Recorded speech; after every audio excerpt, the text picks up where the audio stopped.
utilize an array to implement essential stack operations. It initializes with an empty array and provides methods to push and pop items, check if the stack is empty, print stack content, retrieve all items, and pick at the top item without removing it. When you create a stack, you start with nothing inside. The push method is used to add an item to the stack by placing it at the end of the array.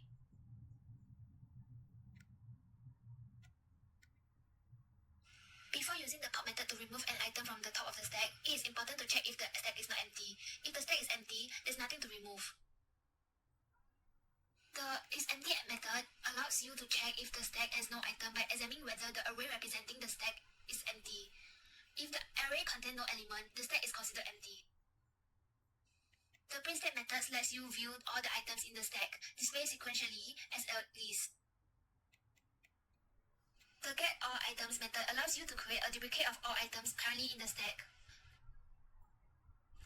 The pick method allows you to look at the top items of the stack without actually removing it.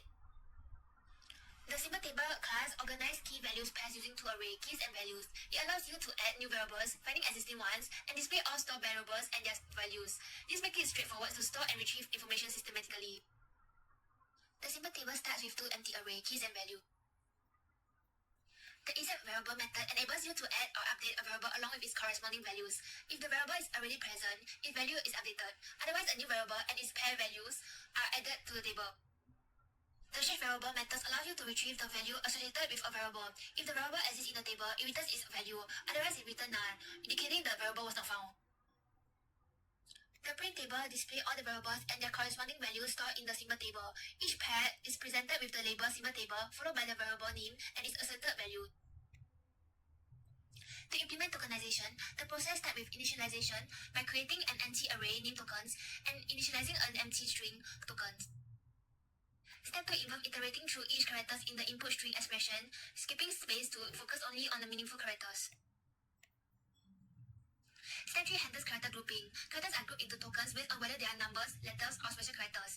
Whenever a character type changes, the current tokens is pushed onto the tokens array and a new tokens begins.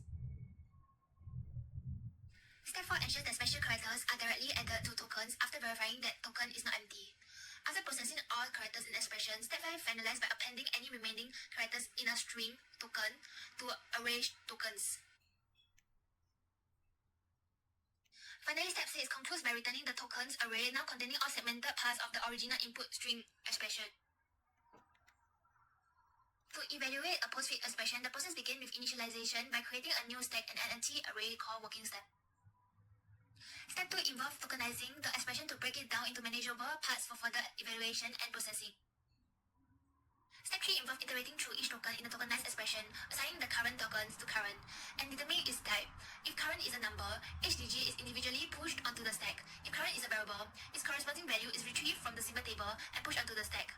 An error is thrown if the variable is not found. Step 4 manage operators by popping the necessary elements from the stack, performing operations such as addition and subtraction based on a switch case structure, and push the results back onto the stack. Step 5 involving recording the current state of the stack in the working steps after each operation for display purposes. Finally, Step 6 verify if the stack is empty after processing all tokens. It replaces working step to illustrate the sequence of the operation and returns the final results from the stack, representing the evaluated results of the postfix expression. Last but not least, helper function is needed to streamline operation like verifying whether a character is numerical or alphabetical, and converting characters to numerical values when required. This function significantly improves the efficiency and coherence of the evaluation of postfix expression. For example, I wanted to assign a to 3 and solve the postfix expression a plus 4 times 2.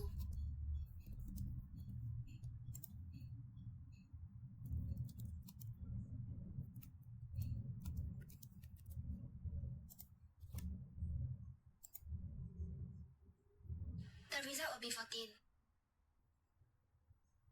This postfix expression evaluator can perform addition, subtraction, multiplication, division, modulus, power, square root, exponential, logarithm, and last but not least, square. Thank you.